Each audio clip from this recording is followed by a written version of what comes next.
ಗೋದಾಮಿನಲ್ಲಿ ಸಂಗ್ರಹಿಸಿಟ್ಟಿದ್ದ 1,02,51,500 ಮೌಲ್ಯದ ವಸ್ತುಗಳನ್ನು ಪೊಲೀಸರು ಸೀಜ್ ಮಾಡಿದ್ದಾರೆ.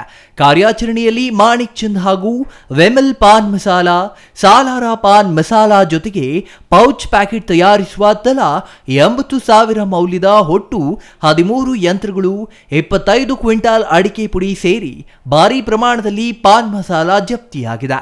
ವಾಣಿಜ್ಯ ತೆರಿಗೆ ಇಲಾಖೆ ಆಯುಕ್ತ ಮಹೇಶ್ ಪಾಟೀಲ್ ಹಾಗೂ ಎಫ್ಎಸ್ಎಸ್ಐ ಅಧಿಕಾರಿ ಮನೋಹರ್ ಅವರ ಜೊತೆ ಪೊಲೀಸ್ ಅಧಿಕಾರಿಗಳಿಂದ ಪರಿಶೀಲನೆ. ಅನುಮತಿ ಇಲ್ಲದೆ ಪಾನ್ ಮಸಾಲಾ ತಯಾರಿಸಿ ಸಂಗ್ರಹಿಸಿಟ್ಟಿದ್ರು.